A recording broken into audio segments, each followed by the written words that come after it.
All right, first tweet. Getting ready for my big foreign trip. We'll be protecting American interests. That's what I like to do. Next tweet. All right. With all of the illegal acts that took place in the Clinton campaign and Obama administration, there was never a special counsel appointed. This is the single greatest witch hunt of a politician in American history. I've been asking Director Comey and others from the beginning of my administration to find the leakers in the intelligence community. To terrorism and airline flight safety, humanitarian. Oh no, I made a mistake. As president, I wanted to share with Russia at an openly scheduled White House meeting, which I have absolute right to do, facts pertaining to terrorism, airline flight safety, humanitarian reasons. Plus, I want Russia to greatly step up their fight against ISIS and terrorism.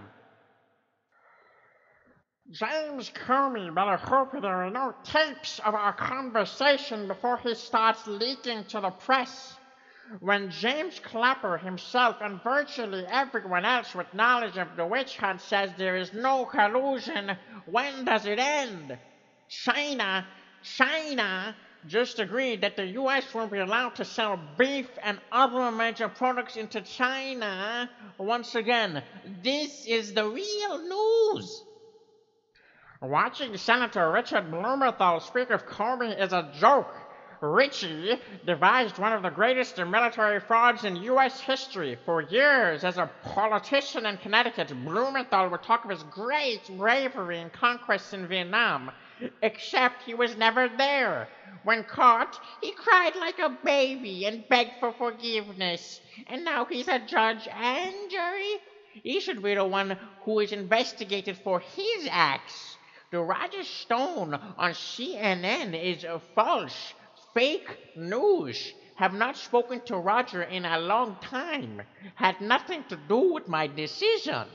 Dems have been complaining for months and months about Director Comey. Now that he has been fired, they pretend to be aggravated. Phony hypocrites. Crying Chuck Schumer stated recently, I do not have confidence in James Comey any longer. Then act so indignant, hashtag drain the swamp. The Democrats have said some of the worst things about James Comey, including the fact that he should be fired, but now they play so sad. James Comey will be replaced by someone who will do a far better job bringing back the spirit and prestige of the FBI. Wow, the fake news media did everything in its power to make the Republican healthcare victory look as bad as possible, far better than Obamacare. Why is it that the fake news rarely reports Obamacare is on its last leg and that insurance companies are fleeing for their lives? It's dead.